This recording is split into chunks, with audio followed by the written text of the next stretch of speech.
Okay, welcome back to the channel, guys. Now I got another video, and today I wanted to talk about something that I've been requested on a lot, and that's the ROG Strix X370-I gaming motherboard. It's a mini ITX board from Asus, and it supports the Ryzen chipset. Now this board is an extremely full-featured board, and for the price you're not going to find much better than this board. Even bigger boards don't have some of the things that this thing has. So right after the intro, I'm going to show you all exactly what's in the box and go over some of the features for you. Stay tuned.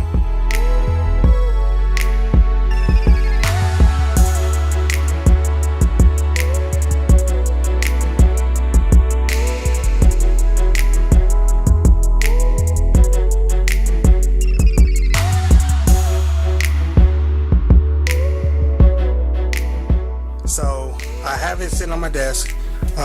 A couple things to go over when it comes to this this motherboard. The packaging is definitely nice. It's really representative of what's inside the box. I actually took a look at this before putting it on video, and it kind of caught me by surprise by how small this thing really is. And I have an Asus box here for my other motherboard. It's actually in my PC right now. I have the X370F gaming. It's a full-size ATX board, and this is much smaller than that, and this board is much smaller than that. So let's go ahead and take a look at what's inside this box.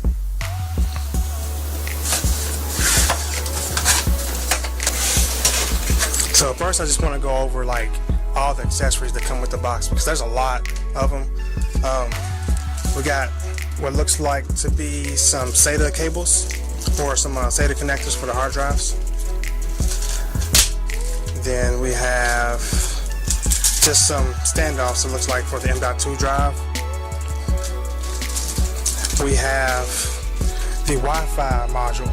Now this is something that you won't find on full-size motherboards because it'll make them a lot more expensive. This thing comes with it, so that's actually a pretty cool inclusion. And then we have what looks like some more SATA cables, so it's about 4 in total. We got the I/O plate. It's a pretty nice looking I/O plate, actually. We have a Cable Mod 20% off gift card right here. Sorry, I was out of focus to it. We have a 20% off Cable Mod gift card, which comes with all of the Asus motherboards that I've noticed. I've had like 4 of those things so far, and I always end up giving them away. Looks like we got some an RGB sync cable. So if you have like RGB lights or anything like that, any RGB peripherals that can go inside the case, this syncs to the motherboard. We have cable ties and zip ties, and looks like just a standoff or something like that for either the motherboard or the M.2 drive. And then we have the quick connect. Now a lot of motherboards don't come with these things, but well, from what I've noticed, but lately a lot of motherboards have, and this is a quick connect. So you actually plug this into your, this is what all of your I/O ports and like your power button, your reset things plug into right here. You use these as extensions from the motherboard to that, so that's a good thing. That's very welcome inclusion, because I hate plugging these things in by hand. And then last but not least, you have the ROG Strix software disk. Download them online, it's much better. You get the latest software. Oh, not last. Looks like we have one last thing, and that is the ROG Strix instruction manual for the motherboard. It has all your codes and stuff like that for your LED debugging and stuff like that. So that's everything that comes inside the box. Now let's move on to the main piece. Let's take a look at this motherboard now. Like I said, man, this thing really caught me off surprise by, you know, how small it was. It caught me off guard. It's kind of tripping me out by how tiny this thing is. So go ahead and take it out of the box, out of the bag and everything, so you can see exactly what I'm talking about. There it is. Let me take the focus out just a little bit so you can really grasp it. But here it is. It's small, man. Like, put my hand up to this thing and it's like extremely tiny. But it's a very nice looking board. It has like a brushed metal finish on a lot of the heat sinks and stuff like that, and it's very premium looking for an ITX board. Now to the right you have the 24-pin connector. You have 1, 2, 3, 4 SATA connectors for hard drives. This right here is actually an M.2 shield.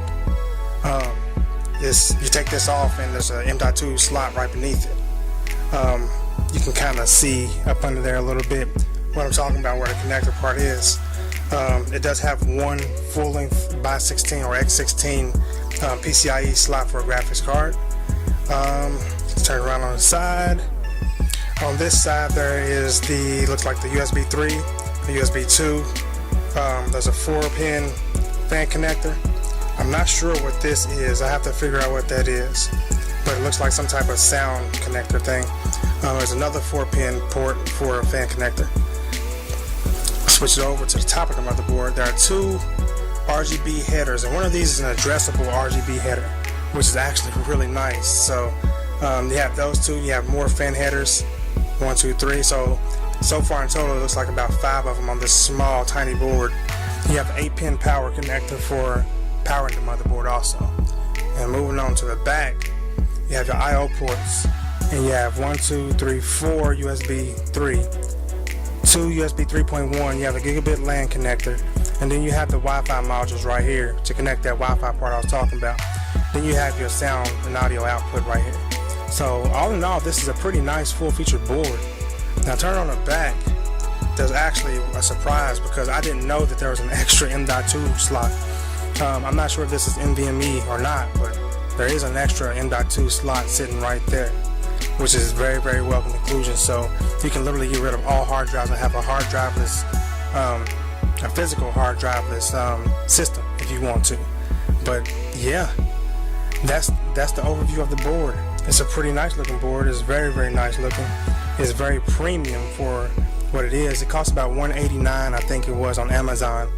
For when the customer ordered and had it shipped to my house. So yeah, that's it. If you guys like what you saw in this video, send me a thumbs up. I greatly appreciate it. Subscribe to my channel because I got a lot more of these little impromptu unboxings coming my way, and I think you guys enjoy a lot of it. Help me get to 1,000 subscribers. Like I said in the previous video, follow me on Facebook, search Petty Fixes, you'll find me. Follow me on Twitter at Petty Fixes. I've been posting a lot more on Twitter lately, so you get an idea of exactly what I got going on in my life. So thanks for watching. Peace.